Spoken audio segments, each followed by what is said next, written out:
Jadi sekarang kita akan membahas mengenai materi lanjutan besaran dan satuan. Yang akan kita bahas kali ini adalah satuan.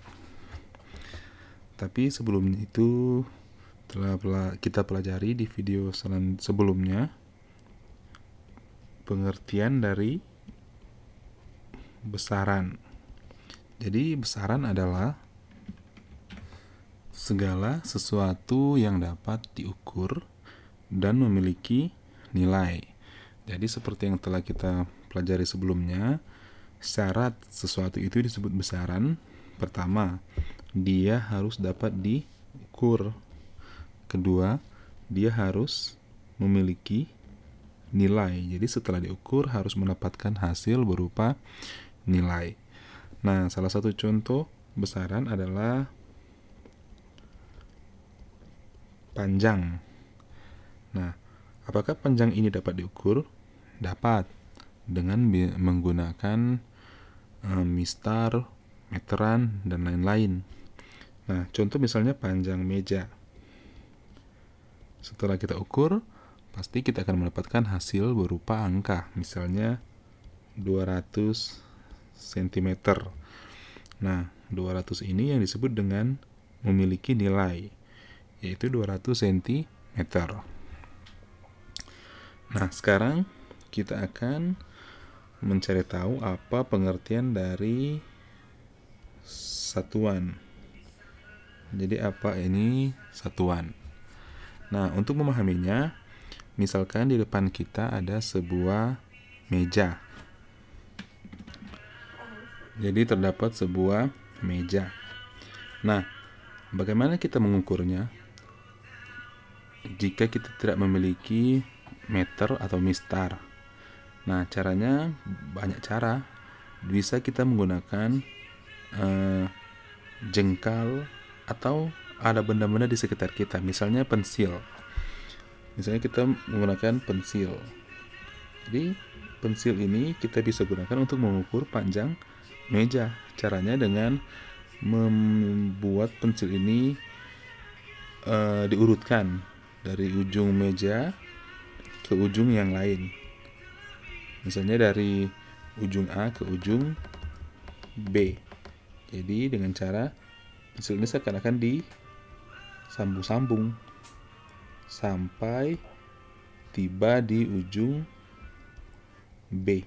Jadi kalau pensilnya cuma satu, tinggal taruh di meja lalu ditandai dengan pulpen atau pensil, baru tinggal dihitung berapa pensil yang dibutuhkan jika disambung-sambung dari A sampai B. Misalnya 1, 2, 3, 4, 5, dan misalnya ini setengah.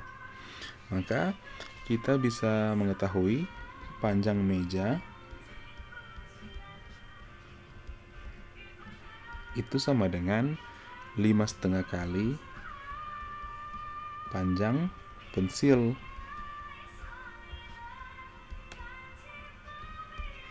Nah, jadi kita peroleh panjang meja sama dengan 5,5 kali panjang pensil.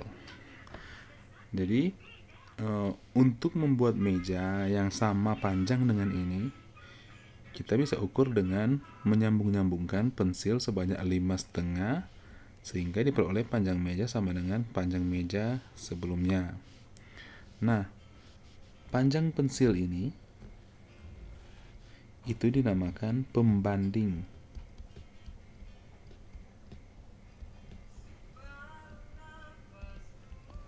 Jadi panjang pensil ini dinamakan pembanding. Nah, kenapa disebut pembanding? Karena panjang pensil ini digunakan untuk membandingkan atau dibandingkan dengan panjang meja. Jadi panjang meja dibandingkan dengan panjang pensil adalah 5,5 kali panjang pensil.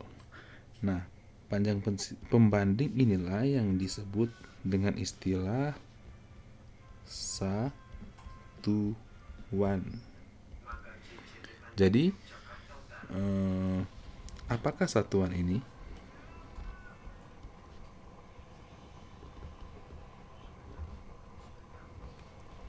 Jadi satuan adalah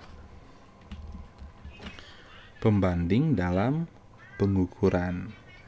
Jadi satuan adalah pembanding dalam pengukuran. Jadi kalau yang kita ukur adalah panjang, pembandingnya bisa merupakan panjang pensil. Tapi bisa juga kita gunakan jengkal. Bisa juga kita gunakan panjang buku. Bisa kita gunakan kalau yang akan diukur itu besar, misalnya sebuah panjang tanah, kita bisa menggunakan langkah dan sebagainya. Jadi pembanding dalam pengukuran itu bisa bermacam-macam. Tapi jika misalkan kita akan mengukur panjang meja, kita gunakan pembandingnya adalah jengkal. Jadi kita gunakan pembandingnya adalah jengkal.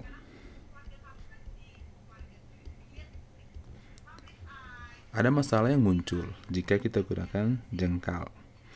Contoh, misalkan panjang meja ini diukur oleh orang dewasa, maka dia akan peroleh misalkan 3 jengkal. Jadi 1, 2, 3. Jadi katanya panjang meja sama dengan 3 jengkal.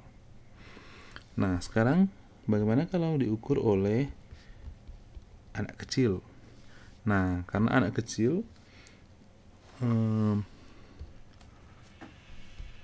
ukuran tangannya kecil, maka dia akan peroleh pasti lebih banyak daripada orang dewasa. Misalkan dia peroleh 1, 2, 3, 4. Jadi misalkan panjang meja yang anak kecil peroleh adalah 4 jengkal. Nah, di sini timbul masalah. Meja yang sama memperoleh hasil pengukuran yang berbeda. Nah, untuk mengatasi masalah-masalah ini yang muncul, maka disepakati oleh ahli-ahli pengukuran fisika bahwa setiap besaran yang diukur harus memiliki pembanding atau satuan yang sama jika digunakan oleh orang yang berbeda. Jadi misalkan panjang, satuan yang digunakan atau pembanding yang digunakan apa? Supaya jika diukur oleh orang yang lain akan menghasilkan pengukuran yang sama. Nah, setelah disepakati, ternyata untuk panjang satuan yang digunakan adalah meter. Jadi bukan panjang pensil, bukan jengkal, bukan langkah, bukan panjang buku, tapi adalah meter. Jadi meter ini, panjang 1 meter itu sama di setiap tempat yang ada di dunia ini. Jadi 1 meter di Indonesia pasti sama dengan 1 meter yang ada di Malaysia. 1 meter yang ada di Jepang sama dengan 1 meter yang ada di Indonesia. Sehingga jika kita mengukur panjang meja menghasilkan hasil 2 meter, orang yang ada di luar negeri akan mengukur juga dengan hasil 2 meter. Jadi 1 meter ini sudah ada patokannya. Jadi untuk supaya kita tahu bagaimana panjang 1 meter, ya tinggal kita lihat saja di meteran atau di mistar. Nah, ini untuk panjang. Bagaimana untuk besaran yang lain? Sama. Untuk besaran yang lain, misalkan waktu. Waktu. Jadi satuan yang digunakan untuk mengukur waktu apa? Kan waktu bisa diukur dengan hari, jam, detik, menit, tahun. Tapi ternyata untuk mengukur waktu supaya semua sama, digunakanlah satuan detik. Detik dalam simbolnya itu ditulis huruf S atau sekon. Sama saja dengan detik. Bagaimana juga dengan suhu? Suhu juga kan ada beberapa macam satuan. Kalau nantinya kita akan peroleh bahwa suhu ada 4 satuan, derajat Celcius, Reaumur, Kelvin, dan lain-lain, dan Fahrenheit. Jadi satuan apa yang dipakai? Jadi berdasarkan kesepakatan bahwa suhu itu memiliki satuan Kelvin dan lain-lain. Jadi untuk ini nanti kita akan pelajari lebih lanjut. Jadi yang perlu kita ketahui bahwa satuan itu adalah pembanding dalam pengukuran. Jadi pembanding dalam pengukuran adalah satuan. Jadi pengukuran ini apa? Jadi pengukuran itu yang diukur adalah besaran. Jadi setiap besaran memiliki pembanding atau satuan yang telah disepakati digunakan secara bersama-sama atau secara global atau secara internasional supaya tidak terjadi kesalahan dalam pengukuran. Jadi sampai di sini dulu materi mengenai satuan. Nanti kita akan lanjut lagi dengan materi besaran-besaran atau jenis-jenis besaran.